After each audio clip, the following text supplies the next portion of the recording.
Andavam descalços e em trapos, guardavam a sua sagrada ignorância como as vistas a sua virgindade sagrada, e não tomavam banho para terem a glória de morrer em cheiro de santidade, ou seja, de suor e sujeira no corpo desnutrido coberto de chagas. No Espiritismo não há lugar para a volta à era fálica nem para o restabelecimento das castidades forçadas. Na sua natureza de síntese cultural, o Espiritismo coloca o problema sexual acima das antigas condições de ambivalência do sexo. O capítulo sobre a lei de reprodução no Livro dos Espíritos é decisivo. A lei de reprodução é encarada como lei natural e humana, de ordem moral, correspondendo às exigências divinas da evolução dos seres, das raças e de toda a humanidade. O celibato é condenado como fuga egoísta aos compromissos sociais, a menos que seja determinado por motivos graves. O sexo não é nem pode ser pecaminoso. Sua função é evidentemente necessária para o progresso dos espíritos. O que se condena é o excesso, o abuso e o aviltamento do sexo. Lei natural, estabelecida por Deus para todas as formas de vida, o sexo é o meio de transmissão da vida na sucessão das gerações. Nos reinos da natureza, o vegetal, o animal e o hominal, o sexo é a garantia da continuidade da vida e o fator das reencarnações. As superstições antissexuais revelam estreiteza mental, tendência ao misticismo igrejeiro do passado, ao beatismo ignorante, ao masoquismo lúbrico e à necrofilia, ou seja, apego mórbido à morte. Esse é um problema bem conhecido em psicologia e suas consequências pertencem ao campo da psiquiatria. Esse conjunto de elementos negativos produziu no passado religioso as mais estranhas manifestações de delírios pseudo-místicos e desequilíbrios da afetividade.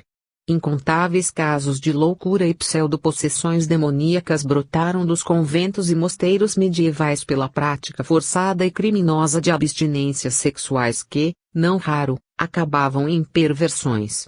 Os desvios da afetividade levam criaturas inocentes a imperceptíveis ligações amorosas com outras criaturas da mesma tipologia psicológica, chegando a extremos criminosos de perversão de crianças em internatos de rigor espartano, em cujo clima asfixiante as exigências biológicas fazem renascer as flores venenosas das práticas de Esparta. Em contrapartida, surgem também os casos de delírio senis em criaturas envelhecidas, que no declínio da vitalidade se tornam ridículas e perigosas, tentando reativar suas energias genéticas sem a compulsão das frustrações de toda uma vida em que esmagaram seus impulsos afetivos. Já sem forças para sustentar as lutas disciplinares da mocidade contra os impulsos naturais, essas vítimas da ilusão religiosa são condenadas e julgadas como seres depravados que só então revelam o que eram. É o duro preço pago pelos que não tiveram a coragem de escalar as encostas do Olimpo para roubar o fogo celeste de Zeus. O mesmo acontece no tocante às condenações rigorosas contra as pessoas apegadas a hábitos comuns na sociedade, mas que o puritanismo espírita reprime em nome do bom conceito que os adeptos devem sustentar no meio social, uma imagem forçada, artificial e quase sempre insustentável. Os espíritas não constituem uma comunidade à parte no meio social, não podem e não devem isolar-se ou distinguir-se por atitudes ou comportamento especiais.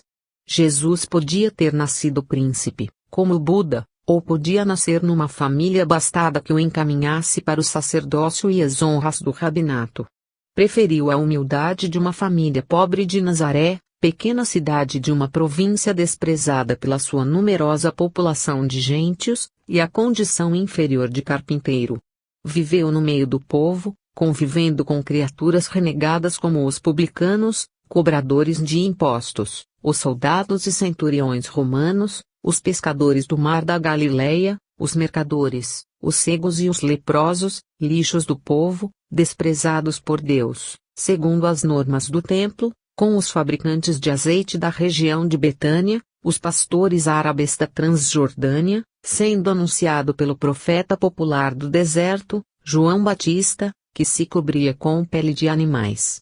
Comia com eles sem obedecer aos rituais fariseus, não respeitava as leis discriminatórias da pureza judaica, hospedava-se em casas impuras, conversava com samaritanos segregados, defendia em praça pública as mulheres adúlteras, para afinal morrer na cruz infamante entre ladrões, sob o peso da mesma condenação desses companheiros da hora extrema. Nesse convívio com o populacho atendia a todos, semeava sementes do seu ensino em corações puros ou impuros, sem condená-los pela sua impureza convencional. Os espíritas, que desejam ser os seus amigos e companheiros de hoje, não podem entregar-se a puritanismos discriminatórios, criando exigências formalistas para si mesmos e para os outros. O verdadeiro cristão é sal do mundo e precisa misturar-se na massa que deve salgar. O Espiritismo não criou igrejas, não precisa de templos suntuosos e tribunas luxuosas com pregadores enfatuados. Não tem rituais, não dispensa bênçãos, não promete lugar celeste a ninguém, não confere honrarias em títulos ou diplomas especiais, não disputa regalias oficiais. Sua única missão é esclarecer, orientar, indicar o caminho da autenticidade humana e da verdade espiritual do homem. Se não compreendermos isso e nisso não nos integrarmos, estaremos sendo pedras de tropeço para os que desejam realmente evoluir, não por fora, mas por dentro. E esse por dentro não quer dizer reforma, mas desenvolvimento das potencialidades do espírito. A teoria da reforma íntima é um engodo que levou muitos companheiros aproveitáveis à vaidade adulteradora. Não há reforma para o que não se estraga. O espírito é o mesmo em todos e só necessita de uma coisa: desenvolvimento.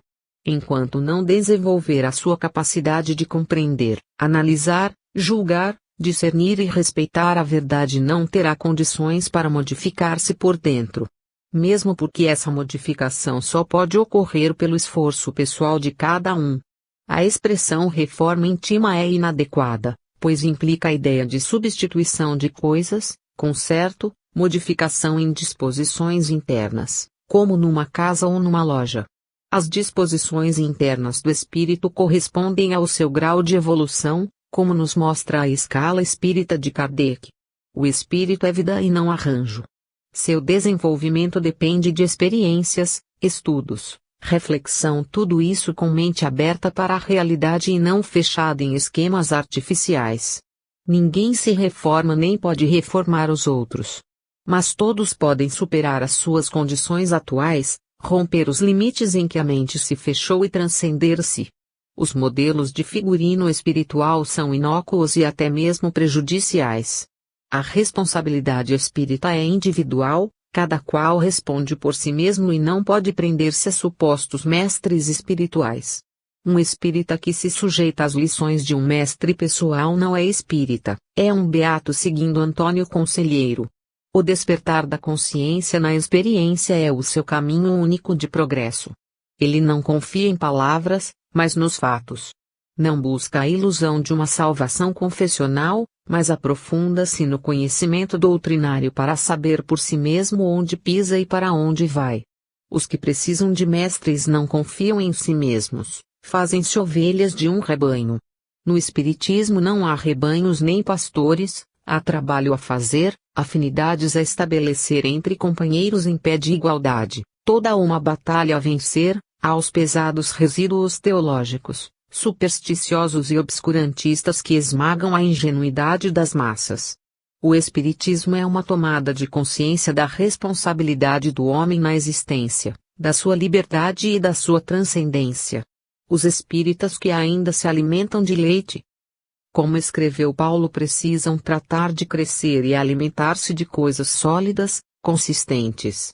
O problema da genética no Espiritismo refere-se ao princípio da reencarnação. Os críticos da doutrina denunciam suposto conflito entre a herança biológica e o controle espiritual na formação do novo corpo. Entendem que o determinismo da hereditariedade cria dificuldades ao desenvolvimento do esquema programado para a nova encarnação. O temperamento e as condições biopsíquicas e biofisiológicas do nascituro não estariam sujeitos às exigências reencarnatórias das provas e expiações que o espírito teria de enfrentar na nova existência. Mas essas objeções decorrem do antigo conceito dualista do homem, com separação absoluta dos elementos corporais anímicos. A ciência espírita demonstrou que espírito e matéria se conjugam, como energia estruturadora e massa estruturável, subordinando-se, portanto, a matéria ao espírito.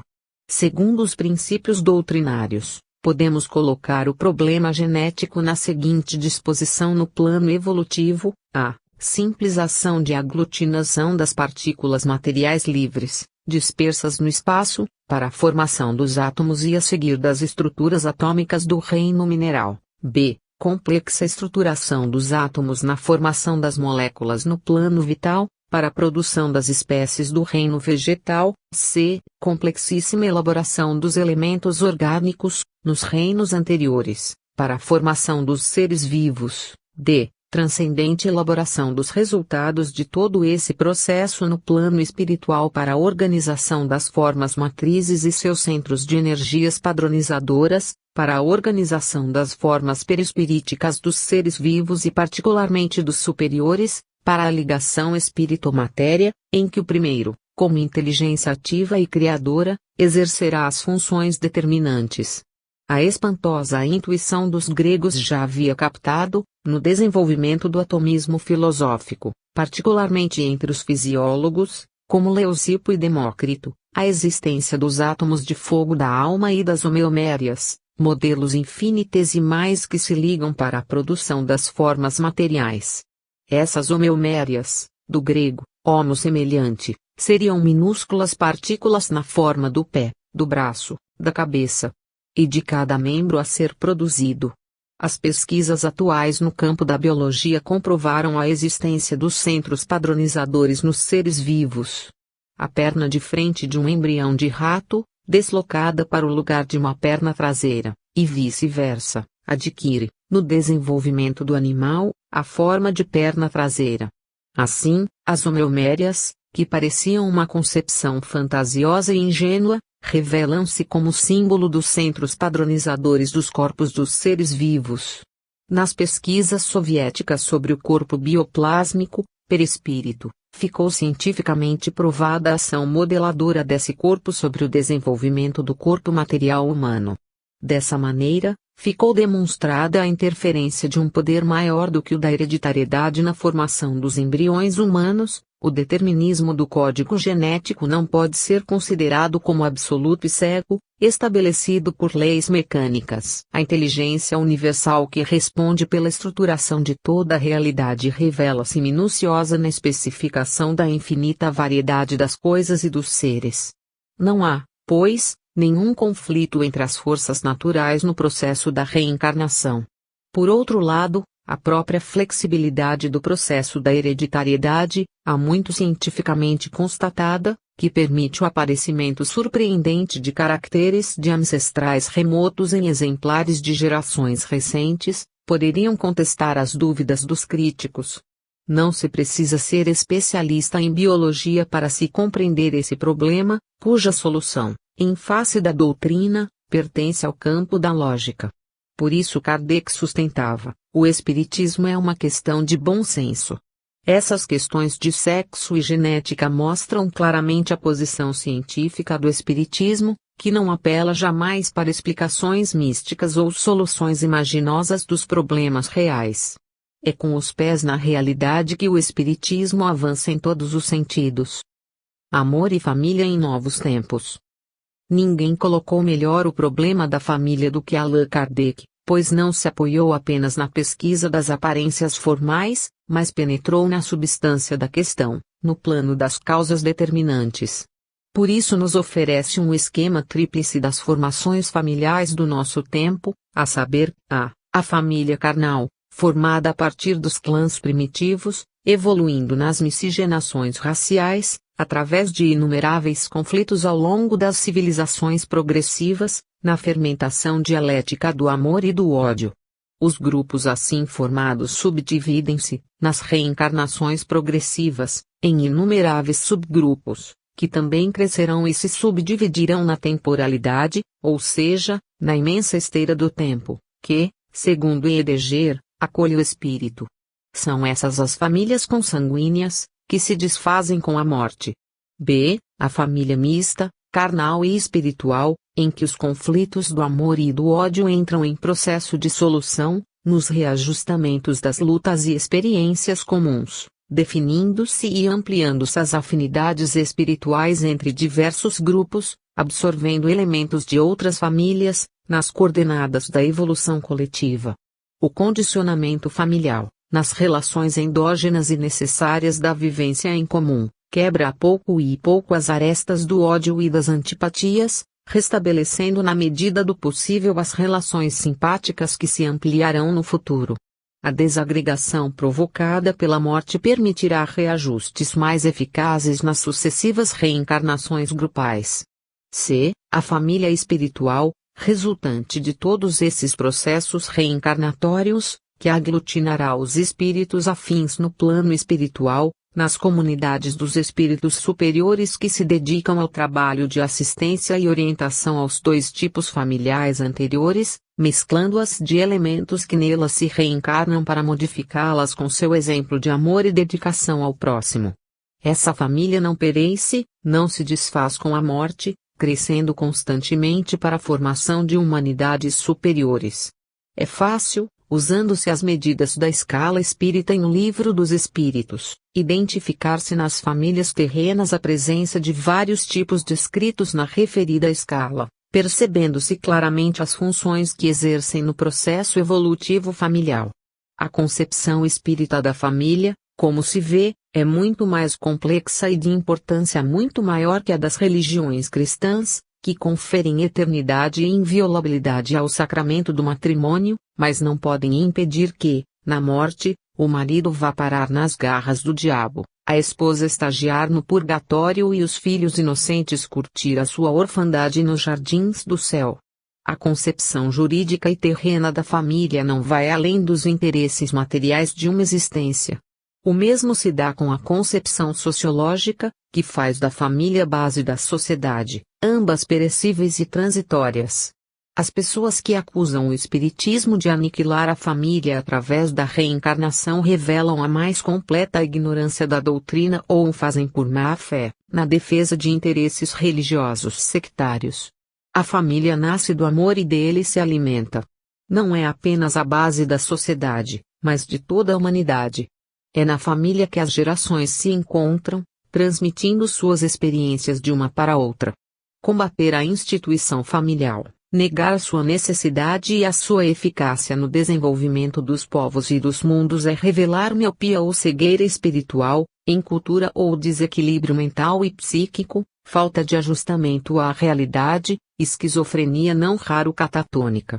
Isso é evidente no estado de alienação em que essa atitude se manifesta, em pessoas amargas, ressentidas ou extremamente pretensiosas, que desejam mostrar-se originais. Em geral, são criaturas carentes de afetividade. Quando se desligam da família natural, ligam-se a grupos de criaturas afins, engajam-se em outras famílias ou tornam-se misantropas destinadas à neurastenia ou à loucura. O instinto gregário da espécie é uma exigência da evolução humana, a que ninguém pode furtar-se sem pagar pelo seu egoísmo. Os ideólogos da solidão individual esquecem-se de que todas as tentativas nesse sentido fracassaram ao longo da história. Esparta morreu de inanição por falta de relações familiares, enquanto Atenas cresceu e projetou-se num futuro glorioso, pela solidez de seu sistema familiar. Roma caiu nas mãos dos bárbaros quando suas famílias se entregaram à degeneração.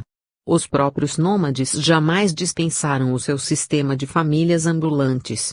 Anarquistas e socialistas delirantes, que sonhavam com sociedades antissociais, formadas de indivíduos avulsos e dotadas de grandes depósitos de crianças avulsas. Os filhos do Estado morreram protegidos pelo carinho dos familiares. Robinson Crusoe é a imagem do homem arrebatado ao seu meio, sem perspectivas. Sartre, que rompeu com a tradição familiar e demonstrou os inconvenientes da convivência, fazendo uma tentativa de misantropia estoica, nunca dispensou a companhia de Simone de Beauvoir e o cosmopolitismo parisiense, formulou o célebre veredicto: os outros são o inferno, mas jamais os dispensou. Escrevia no Café de Fiori e quando visitou a URSS exigiu a inclusão no programa oficial de horas de solidão absoluta, mas nessas horas se ralava inquieto, segundo o testemunho de Simone. O homem é relação e a família é o meio de relação em que ele absorve a seiva humana que o faz homem. Não há interesse maior para a criatura humana no mundo que o seu semelhante, porque é nele que nos realizamos. Uma paisagem solitária é um motivo edênico de contemplação, e quando alguém aparece, como Sartre observou, imediatamente nos tira a liberdade e nos transforma em objeto. Mas o próprio ato de objetivar nos permite nos recuperar a nossa subjetividade dispersada na paisagem. Essa dinâmica de projeção e retroação revela ao mesmo tempo a natureza dialética do ser, estável no soma e instável na psique. Dessa dialética resulta a síntese total da consciência estética, em que o real objetivo e o irreal subjetivo se fundem na percepção estética do amor. Por isso, no espiritismo o amor não é instinto, necessidade orgânica, nem desejo ou simples fazer sexual, sensorialidade, mas a aspiração suprema de beleza e espiritualidade nas perspectivas da transcendência. A superação de objetivo e subjetivo se resolve na globalidade do amor. Por isso o apóstolo João, no seu Evangelho, define o ser supremo na conhecida frase: Deus é amor. As definições da filosofia como amor da sabedoria, Pitágoras, e sabedoria do amor, Platão, revelam a intuição, já na antiguidade, dessa total globalidade do amor que o Espiritismo viria a explicar mais tarde. O desenvolvimento dessa globalidade se processa na família, em que a afetividade desabrocha para a posterior floração do amor no processo existencial. As famílias A e B da teoria kardeciana, que explicitamos em nosso esquema, preparam o ser, projetado na existência, para a Odisseia das almas viajoras de Plotino, que vão subir e descer pela escada de Jacó nas reencarnações sucessivas, em busca do arquétipo da família AI, em que as famílias desse padrão superior se integrarão progressivamente no plano divino das humanidades espirituais que constituirão no infinito a humanidade cósmica. Essa razão porque René Albert, filósofo e pedagogo francês contemporâneo, sustenta que os fins da educação consistem no estabelecimento, na Terra, da República dos Espíritos, através da solidariedade de consciências. A educação familiar é o germe afetivo e puro de que decorre todo o processo educacional do homem. Com o amparo da família, na solidariedade doméstica do lar, por mais obscuro e humilde, é que se realiza a fotossíntese inicial da atmosfera de solidariedade e amor das gerações que modelam o futuro. Cabe aos espíritas implantar na Terra uma nova educação, com base nos dados da pesquisa espírita e segundo o esquema da pedagogia espírita. Essa pedagogia, iniciada por Hubert, que não é espírita, fundamenta-se nos princípios doutrinários do Espiritismo e destina-se a preparar as novas gerações para a era cósmica que se aproxima. Os professores espíritas de todos os graus do ensino têm um dever supremo a cumprir, nesta fase de transição do nosso planeta, procurar compreender os princípios educacionais do Espiritismo e trabalhar pelo desenvolvimento da educação espírita. Estamos entrando na era cósmica, numa sequência natural do desenvolvimento da era tecnológica. Tudo se encadeia no universo, como assinala o Livro dos Espíritos.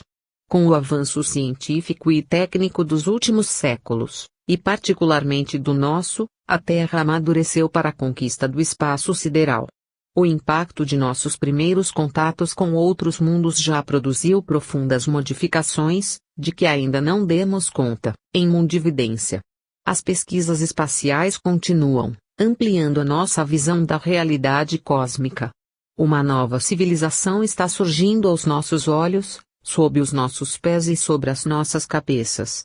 Mas para que isso aconteça, sem perdermos de todo o equilíbrio cultural, já bastante abalado, temos de cuidar seriamente da renovação de nossos instrumentos culturais básicos, a saber, a economia, que deve tornar-se universal, rompendo os diques e as barreiras de um mundo pulverizado, para lhe dar a unidade necessária e a flexibilidade possível para o atendimento dos povos e de suas camadas diversificadas, afastando do planeta os privilégios e os desperdícios, a penúria e a fome. E a civilização humana e perfeita, ensina o Livro dos Espíritos, é aquela em que ninguém morre de fome.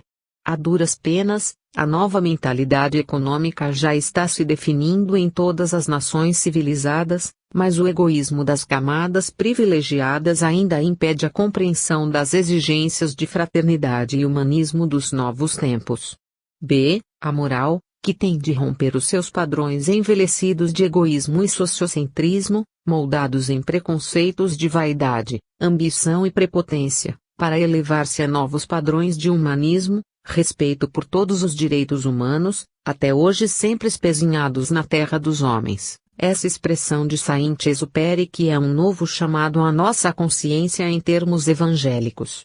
Altruísmo e interesse pelos outros, humildade, fraternidade, tolerância e compreensão, amor, são essas as novas palavras de uma moral realmente cristã.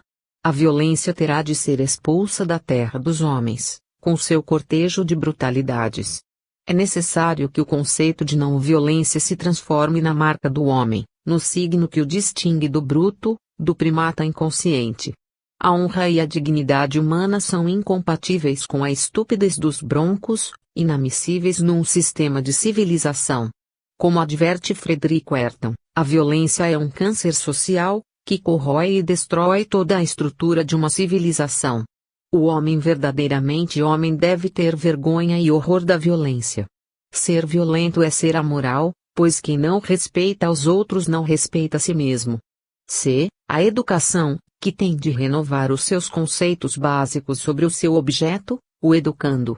Em primeiro lugar, a educação familiar, que deve basear-se na afetividade, nas relações de amor e compreensão entre pais e filhos. Educação com violência é domesticação.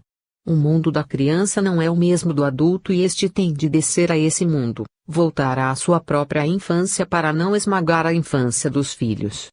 As pesquisas entre os povos selvagens mostraram que a essência da educação é o amor. Sem amor não se educa, deforma-se. Nos povos selvagens a educação não foi deformada pela ideia do pecado, pelo mito da queda do homem, que envolvera um mundo de violências redentoras capazes de aterrorizar um brutamontes, quanto mais uma criança. Kardec ensina que a criança, embora tenha o seu passado em geral lamentável, nasce vestida com a roupagem da inocência para tocar o coração dos pais e despertar-lhes o amor e a ternura, de que ela necessita para o desenvolvimento das suas potencialidades humanas.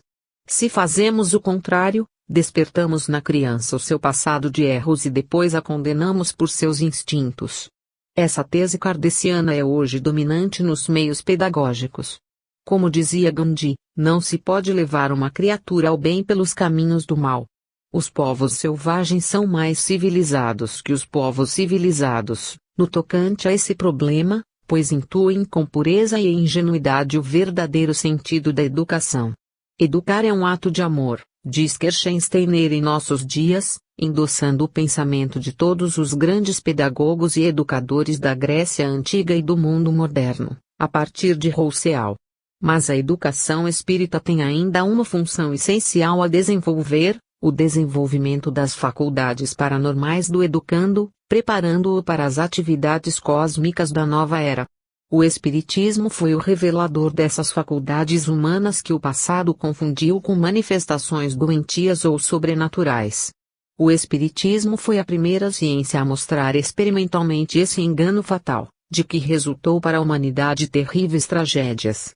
130 anos antes das descobertas parapsicológicas nesse sentido, a ciência espírita demonstrou que as funções anímicas e psicoanímicas da criatura humana eram normais, pertenciam à própria natureza do homem.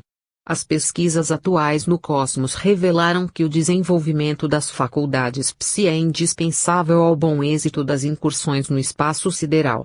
A educação espírita é a única que pode enfrentar essas exigências dos novos tempos, cuidando do desenvolvimento dessas faculdades de maneira racional, sem os prejuízos dos falsos conceitos e dos temores infundados das formas de educação religiosas e leigas do nosso tempo.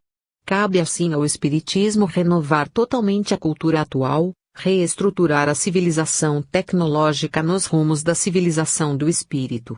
Esse é o fardo leve do Cristo que pesa sobre a consciência de todos os espíritas verdadeiros, nesta hora do mundo, e particularmente sobre a consciência dos educadores espíritas. Nessa civilização o amor não será fonte de decepções, desajustes e tragédias. A família não se estruturará em preconceitos provindos dos tempos de barbárie, mas na moral evangélica pura, feita de amor e respeito pelas exigências da vida. O amor verdadeiro e espontâneo, puro como água da fonte, livre de interesses secundários, fará da família a fonte de amor que levará a terra na escala dos mundos. Isto não é sonho nem profecia, é o programa espírita para um mundo de amanhã, e que cabe aos espíritas realizar a partir de hoje, sem perda de tempo. Relações familiares no Espiritismo. As relações familiares dos povos primitivos começavam com ampla liberalidade, como já vimos, nas fases infantis. O instinto de imitação das crianças respondia pelo aprendizado espontâneo do comportamento dos adultos. A criança era encarada como um estrangeiro amigo e tratada com respeito e observação. Só na puberdade iria integrar-se no sistema tribal e começar a enfronhar-se dos ritos e tradições tribais. Daí por diante sua liberdade estava condicionada pela cultura da nação, por suas tradições, sua moral e suas crenças. As pesquisas antropológicas revelaram assim que, os filhos não eram considerados como produzidos pelos pais e herdeiros consanguíneos naturais da raça, mas como criaturas adventícias ou familiares que nela se encarnavam, portanto preexistentes ao nascimento. Essa intuição da preexistência do ser e da reencarnação era inata e generalizada nos povos primitivos, com algumas variantes em sua manifestação nos diferentes povos. Isso comprova a afirmação de Kardec de que as marcas do espiritismo são encontradas em todas as fases da evolução humana. As manifestações de espíritos de mortos, as práticas mágicas e as evocações completam esse quadro. A prática da couvade, do francês, couvade, que consiste na dieta do pai e não da mãe após o parto, revela a origem natural da autoridade do pai na estrutura da família, mostra que a supremacia do pai não provém apenas de sua maior potencialidade física, mas também e principalmente do fato de ser ele o fecundador e portanto o criador. A mãe não precisa de dieta, não fecunda, é fecundada, sua relação com o filho é a de serva, incumbida de recebê-lo à porta da vida, criá-lo, zelar por ele, de maneira que o mito da terra-mãe, sob o poder fecundante do sol-pai, completa nela a sua função protetora. É desse mito remoto que, nascido do chão, da carne e do sangue, no relacionamento inconsciente da natureza com o homem, que vem a estrutura dinâmica da família, ao mesmo tempo coercitiva e protetora. As leis da tribo ou da horda se centralizam nela e se ajustam corno a casca ao tronco da árvore. Mais tarde essa imagem se define culturalmente na figura da árvore genealógica. Na couvade o pai faz a dieta porque, como criador, o filho está ligado a ele organicamente, de maneira tão íntima, que os seus movimentos no andar, no correr, no saltar, em todas as atividades físicas, estraçalhará o recém-nascido. A superstição ingênua, que muitos atribuíram à preguiça do índio, tem motivos profundos na alma primitiva, em que as ligações da magia simpática representam a estrutura mágica do universo. É o princípio espírita da unidade do universo, onde as coisas e os seres procedem uns dos outros, numa continuidade absoluta. A prática da couvade precedeu de muitos milênios, na mentalidade do homem primitivo, à estruturação matemática do universo por Pitágoras e à concepção unitária e panteísta de Spinoza. Das percepções instintivas dos primatas às intuições supersticiosas dos povos selvagens passamos às elaborações mentais das civilizações agrárias e pastoris e destas às formulações de normas, leis e códigos das civilizações teocráticas. Na Idade Média as linhagens de tipo davídico formam os conjuntos de famílias rigidamente estruturadas, que no Renascimento e no mundo moderno se prolongam e dispersam em ramificações sofisticadas. O padrão familiar se consolida, mas a evolução cultural e o desenvolvimento industrial, juntamente com o aumento populacional, ameaçam esse mosaico de leis divinas e humanas que não pode resistir às violentas modificações das estruturas sociais. A integridade da família se afrouxa, a sua rigidez de princípios amolece ante as novas exigências do mundo novo. Preconceitos milenares são esfarelados e teorias revolucionárias provocam terremotos demolidores. Na era tecnológica em que nos encontramos, a subversão das estruturas antigas chega ao extremo. Profetas alucinados pregam a destruição pura e simples da família e a volta do homem a uma liberdade primitiva que nunca existiu. Os freios de aço da moral burguesa não podem mais conter o ímpeto da carne, dessa frágil carne humana mais forte que a pedra e o aço. Rompem-se os tabus sexuais e a liberdade, essa deusa de Barrete Frijo dos ideólogos franceses, reverte-se em libertinagem. Não há mais freios, nem divinos nem humanos, que possam conter a fúria dos impulsos desencadeados. Os faunos recalcados do puritanismo vitoriano esfregam as mãos e arregalam os olhos concupiscentes ante o alvorecer da irresponsabilidade. É nesse momento que o conceito espírita de família se impõe como única solução para os problemas atuais. As 3 formas familiares que estudamos no capítulo anterior mostram a insanidade de encarar-se a família como simples organização material destinada a acomodar os homens nas estruturas sociais passageiras. Há na família, como no homem, uma finalidade superior a atingir. O elemento que determina a organização familiar não é o simples interesse material. A linhagem não é determinada pela tradição ou pelos títulos nobiliárquicos, mas pelo desenvolvimento moral e espiritual das linhas sucessórias. O sangue, por si só, não cria distinções na espécie humana. O único valor verdadeiro do homem, e por isso imperecível, pertence à sua natureza intrínseca, à sua subjetividade existencial. A força aglutinadora, que mantém a estabilidade da família e a projeta no futuro, é a afetividade, o que vale dizer, o amor. A tônica emocional e magnética que atrai para a família criaturas desviadas ou afastadas é a afinidade de grau evolutivo, de posição conceptual, de aprimoramento ético e estético. Nada disso é objetivo ou material. A família se apresenta, portanto, na concepção espírita, como um centro dinâmico de forças espirituais produzido pela evolução terrena e destinado a formar, nas conjugações familiares, a nova humanidade terrena.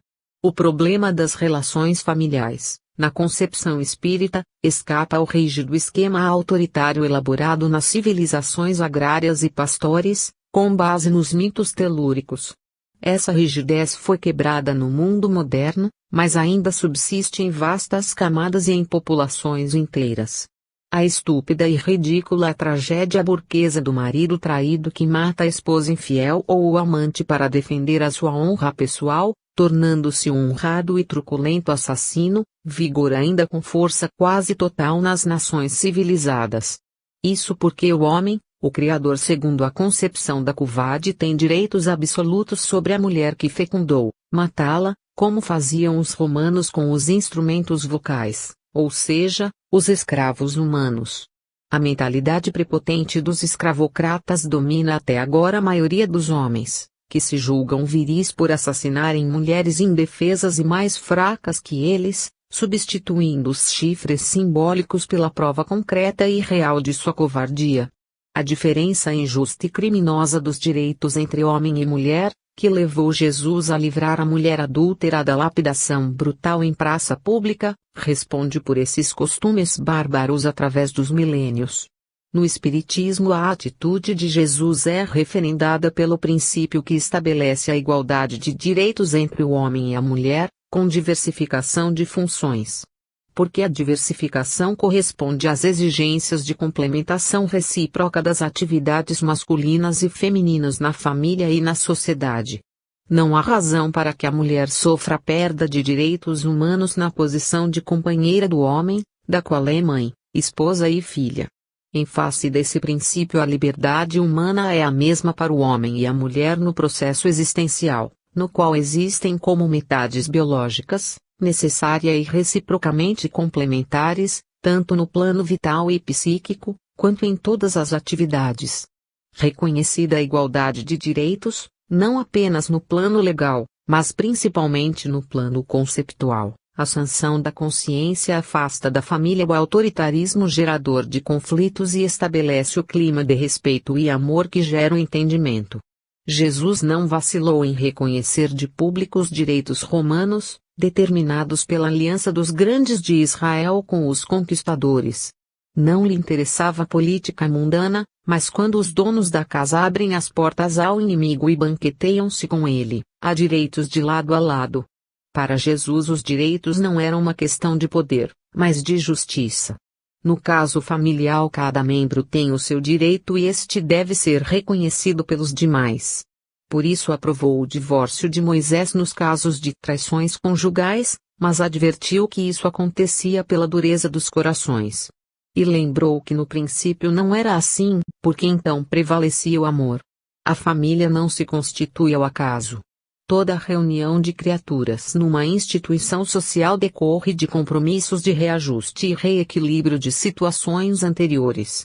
Por isso, as chamadas famílias consanguíneas se desfazem facilmente com a morte, mas para renascerem mais tarde em novas situações reparadoras. Na proporção em que o homem toma consciência desse aspecto do problema, as dificuldades familiares se tornam mais suportáveis. No seu crisol as almas se depuram e se preparam para reencontros mais felizes no futuro. Mas erram os que pretendem manter à força a unidade familiar, sob a pressão de ameaças divinas ou leis humanas iníquas. Os reajustes só se efetivam em condições propícias e por livre decisão dos implicados. Sem o respeito pela liberdade de opção, os sacrifícios forçados geram novos desequilíbrios. O segredo do êxito no desenvolvimento familiar depende da capacidade de amar e compreender dos seus membros. Cada membro da família tem de compreender as condições temperamentais dos outros e sentir que pode amá-los apesar de seus erros e imperfeições. Nesse caso, a família perdura e atinge os seus objetivos. Os problemas sexuais geram situações aparentemente insolúveis no quadro familiar. Mas se colocarmos o amor ao próximo acima das condenações impiedosas, compreendendo que cada qual sente as exigências do sexo de acordo com a sua condição própria, passando pelas provas de que necessita, poderemos transformar situações desastrosas em oportunidades de orientação. O Espiritismo nos oferece um conceito do bem e do mal que, apesar de muito simples e claro, ainda não foi bem compreendido até agora pela maioria dos espíritas. Deus é o bem e está presente em tudo. O mal é tudo o que se opõe a Deus. Dessa maneira, a dialética do bem e do mal se define como evolução. Toda a realidade que conhecemos e podemos conhecer nos revela a incessante passagem das coisas e dos seres de uma condição caótica, imprecisa, confusa, estática, morta, para condições de ordem, organização, definição, dinamismo e vida. A morte e a destruição, como a dor, o desespero, a loucura, nada mais são do que fases de transição de um estágio para outro. São os túneis da evolução. A morte enquanto morte é mal, mas quando se reacende em vida na ressurreição é bem, e sempre um bem maior do que o anterior. Nada morre, nada se destrói, tudo evolui. Sem o erro não há acerto. Sem a derrota não há vitória, que nos devolve alegremente à rota. Progredimos no mal em direção ao bem. Erros, quedas, crimes, sofrimentos são passos no caminho do bem, que nos levam a Deus. Nada e ninguém pode permanecer no mal, porque os males do mal impulsionam tudo e todos na direção do bem. O não ser é o projeto do ser, como a flor é o projeto do fruto.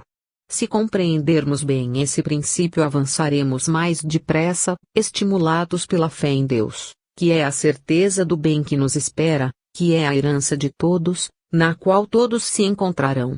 Essa não é uma visão mística ou otimista de uma realidade trágica, mas a visão realista do real que todos podem comprovar na simples observação de si mesmos do mundo exterior. As ciências, na sua objetividade neutra, comprovam cada vez mais essa realidade. O teólogo Kierkegaard chegou à conclusão de que o pecado é caminho da redenção, fundando sem querer a filosofia existencial, no mesmo tempo em que Kardec fundava sem desejar a ciência do espírito. A compreensão profunda deste problema nos leva a amar com mais razão os familiares transviados, procurando auxiliá-los na dura caminhada dos seus males ao invés de condená-los e expulsá-los como perdidos. Mas nem por isso devemos aprovar o mal, caindo no extremo contrário dos que o condenaram com violência e aterrorizaram as almas frágeis com ameaças desesperantes. Certos adeptos de mente estreita chegaram a negar a existência do mal neste mundo de provas e expiações em que ele ainda predomina, oferecendo óculos angélicos a criaturas ingênuas. Negar o mal num plano inferior é convencer os maus de que eles são bons e entregar-lhes nas garras os bons desprevenidos. Todos somos bons em potencial, trazemos em nós a potencialidade do bem, mas enquanto não transformarmos a nossa bondade em ato, continuamos a ser maus. Disfarçar essa realidade inegável e patente é estimular os maus a continuarem no mal e colherem mais facilmente os ingênuos, nem bons nem maus, nas malhas de sua hipocrisia. O realismo espírita exige dos adeptos a vigilância crítica que Jesus recomendou aos discípulos, quando os enviou aos lobos, e a oração que os resguardaria das ciladas dos sofistas. Jesus rompeu a tradição profética de Israel, delirante e apocalíptica, instalando em seu lugar a didática racional e realista que Kardec desenvolveria de maneira intensiva no século XIX, combatendo por sua vez os delírios paranoicos de uma teologia cristã decalcada no fabulário mitológico e nos resíduos da metafísica rabínica. O espiritismo é realista, apoia-se no real comprovado por experiências científicas. Jesus e Kardec provaram o que ensinaram. Expressões e frases evangélicas que destoam dessa orientação metódica foram atribuídas a Jesus pelos redatores dos textos, homens impregnados pela cultura judaica e mitológica em que foram criados e formados. Kardec realizou a depuração desses textos, sob orientação constante dos espíritos superiores, que demonstraram essa superioridade através da coerência de suas manifestações rigorosamente racionais e comprovadas experimentalmente. Por isso Richetti afirmou ele que temia, como cientista eminente, os enganos da mística, que Kardec jamais expuseram princípios sem o haver comprovado. As partes mitológicas dos evangelhos, hoje bem identificadas pelos pesquisadores universitários, comprovando a depuração kardeciana, e todo o Apocalipse, atribuído a João, livro judaico, pertencente à conhecida fase apocalíptica da Israel antiga e não à era apostólica, provam de maneira irrefutável as influências místicas e mitológicas na redação dos textos evangélicos. O apóstolo Paulo foi o primeiro a perceber e declarar que a Bíblia judaica estava perempta e substituída pelo Evangelho. Claro que o valor histórico da Bíblia e o valor literário de seus livros poéticos e proféticos perduram no plano cultural, mas o Velho Testamento é uma obra do passado longínquo e só o Novo Testamento contém a orientação moral e espiritual que os espíritas devem seguir. As relações familiares no espiritismo só podem seguir a orientação evangélica, pois só ela atende às exigências racionais do presente e do futuro da humanidade atual, na preparação dos novos tempos. As famílias espíritas assim estruturadas não se abalam com as mudanças naturalmente ocorridas em nossa civilização nesta fase de transição. Medicina e Espiritismo. Por que motivo o Espiritismo, desde o início da sua elaboração doutrinária, teve de enfrentar a mais cerrada oposição das corporações médicas em todo o mundo? Por estranho que pareça, o motivo fundamental é simplesmente este: a ciência espírita abre novas e grandiosas perspectivas para o desenvolvimento da medicina, oferecendo-lhe nada menos do que a metade desconhecida da realidade humana e das possibilidades terapêuticas de que ela necessita. Pasteur, que não era médico, mas químico, teve de enfrentar a mesma oposição por motivo semelhante. No seu tempo, a medicina dispunha apenas de 1/4 da realidade humana e Pasteur lhes oferecia mais 1/4. Foi ridicularizado e espezinhado por esse gesto de atrevimento. Kardec era professor de ciências médicas e clinicou em Paris, como demonstra André Moreau em sua recente biografia do codificador. Mas nem por isso escapou da excomunhão científica. É curioso o paralelo entre eles.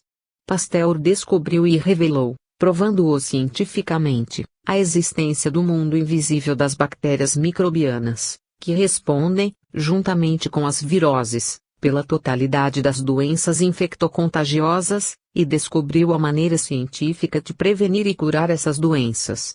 Kardec descobriu e revelou cientificamente o mundo invisível dos espíritos infestadores, descobriu a maneira científica de prevenir e curar as infestações. Esses dois mundos invisíveis não estão localizados no além, mas aqui mesmo, na Terra, envolvendo e interpenetrando o mundo visível. Mas a medicina é um organismo vivo do mundo das ciências e, como todos os organismos biológicos ou conceptuais, é dotado do instinto de conservação, repelindo instintivamente qualquer interferência estranha em sua estrutura. Além disso, temos de considerar que descobertas dessa natureza rompem sempre ameaçadoras brechas na estrutura maior das civilizações. E a civilização científica, que nascerá de brechas abertas na civilização teológica, enfrentando batalhas impiedosas para se desenvolver, reagiu com a mesma violência instintiva na defesa da sua estrutura.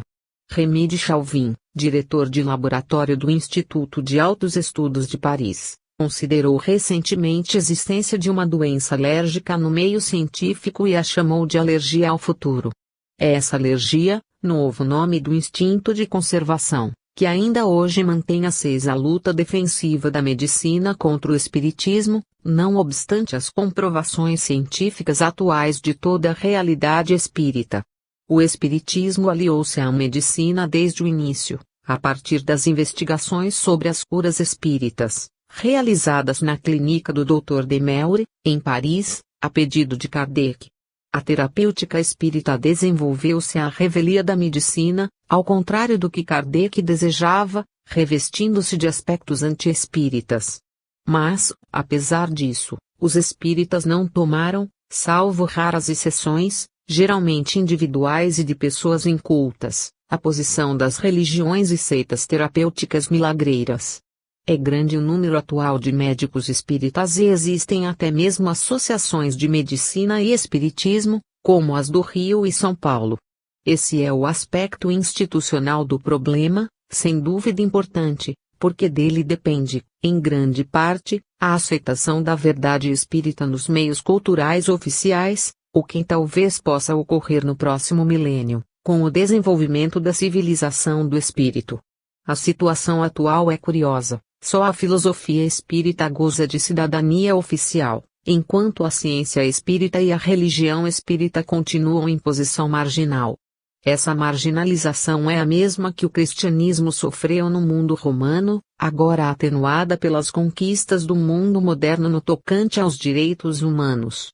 O espiritismo não é nem pode fazer-se religião institucionalizada e muito menos oficializada em parte alguma, porque os seus princípios são contrários a toda sistemática fingida e fechada. O que importa no espiritismo, como Kardec acentuou desde o início, não é a forma, mas a substância. Toda tentativa de institucionalização exige hierarquia, que implica autoridade e ação autoritária. O fundamento ético do espiritismo é a liberdade, sem a qual não há atividade criadora nem responsabilidade individual. Por isso, só a associação livre convém ao espiritismo, que perde com isso em representação social, mas ganha em compensação no tocante à responsabilidade individual. Em suas relações com as instituições sociais e políticas da atualidade, o espiritismo encontra muitas dificuldades, mas a liberdade tem o seu preço. É preferível lutar com dificuldades externas a expor-se ao perigo das congestões internas. Por toda parte, em nosso mundo, pululam os mestres pretensiosos e os tiranetes vaidosos, prontos a servir-se de títulos e cargos oficiais para esmagar a liberdade. Muitos espíritas não compreendem esse problema e tentam sujeitar o movimento espírita a cúpulas pretensiosas. Tratando desse tipo de institucionalização, fatalmente dogmática, Kardec recomendou a multiplicidade dos centros espíritas pequenos, unidos por laços de fraternidade, e Emmanuel, através da mediunidade de Francisco Cândido Xavier, declarou numa mensagem orientadora: a religião organizada é o cadáver da religião. Isso porque a organização religiosa está sempre sujeita à dominação dos fanáticos e ambiciosos. A ambição do poder asfixia o espírito democrático. O Espiritismo iniciou no campo religioso a era democrática que Jesus lançara no seu tempo, mas que morreu asfixiada com o fracasso da comunidade apostólica. No tocante às relações do Espiritismo com a medicina, a institucionalização espírita igrejeira cortaria qualquer possibilidade de entendimento. O Espiritismo não tem por objetivo opor-se à medicina, mas ajudá-la na melhor compreensão da natureza humana e dos recursos naturais de que esta pode dispor para o seu maior progresso. Completando a imagem parcial do homem, de que a medicina dispõe, o Espiritismo a levará, como já está levando, à utilização dos recursos insuspeitados do espírito. A mediunidade, fonte inesgotável de recursos espirituais no combate às doenças, seria renegada pelos médicos. A finalidade do Espiritismo nesse campo é colocar os recursos mediúnicos nas mãos de médicos esclarecidos, para o benefício de toda a humanidade. As descobertas de Kardec seriam postas à disposição de todos, como foram as de Pasteur. Esse é um dos motivos da exigência kardeciana de mediunidade gratuita. A profissionalização mediúnica seria um atentado à própria finalidade do Espiritismo, sempre aberto a todas as investigações para melhor servir a todos e em todos os tempos. Kardec intuiu desde logo esse problema, recorrendo à clínica de Meury para o controle dos casos de mediunidade curadora. Disso resultou a conjugação médico-espírita, hoje em franco desenvolvimento, evitando o divinismo fanático das seitas religiosas que proíbem aos adeptos recorrer à medicina. Não somos apenas espíritos, mas espíritos encarnados, dotados do corpo material que é objeto dos estudos e da terapêutica médica. A maioria absoluta dos espíritas utiliza-se de ambos os recursos, o médico e o mediúnico, no tratamento das doenças. Compreendem que os recursos em causa atendem aos dois elementos da constituição humana, o material e o espiritual, sendo por isso necessário conjugar as duas ações terapêuticas, agindo cada uma no seu campo específico. Na proporção em que se acentuar a evolução espiritual do homem, os recursos espirituais se intensificarão no plano mediúnico, contribuindo para a espiritualização da medicina. A medicina espiritualizada pertence aos mundos superiores, entre os quais a Terra brilhará um dia, como planeta vitorioso, apesar de todas as incompreensões e dificuldades desta fase de transição. Compreenderemos então que Deus concede os seus recursos ao homem na medida em que ele se torna capaz de utilizá-los sem deitar-se na cama preguiça do comodismo e da irresponsabilidade. A mediunidade curadora é hoje mais perigosa do que benéfica em nosso mundo, porque excita a vaidade e a ambição dos médiuns e de seus familiares, além dos agudos interesses políticos sempre despertados na comunidade, envolvendo os médiuns em manobras sutis que acabam por afetar a sensibilidade mediúnica e desviar o médium de sua verdadeira missão.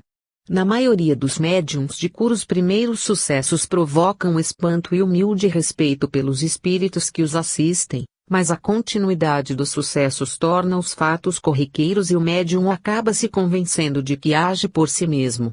A fascinação do dinheiro e do prestígio social e político leva o médium à exploração simoníaca dos seus dons. Ao benefício das curas materiais opõe-se então o malefício das enfermidades espirituais, criando dificuldades e conflitos de toda espécie. O pior desses males é a situação contraditória em que o médium acaba caindo, fingindo humildade e cultivando a arrogância, e não raro, na falta da assistência espiritual que se afasta, entregando-se à prática de expedientes condenáveis.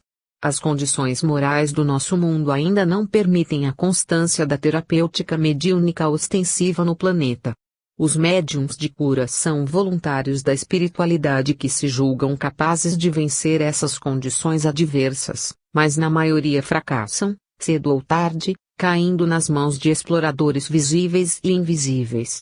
Com isso aumentam as suspeitas e desconfianças da medicina, acrescidas pelo ambiente de competição entre médiuns e médicos. Lutas mesquinhas se desenvolvem, envolvendo famílias e comunidades, num torvelino absorvente de ódios e disputas desesperadas. O que era uma bênção, transforma-se em maldição. Esses os motivos porque a mediunidade curadora de grande eficácia é rara, aparece esporadicamente, o que também contribui para afastar o interesse científico puro desse campo de tantas e tão grandiosas possibilidades para o desenvolvimento da medicina. Quando os médiums resistem a todas as tentações, não escapam a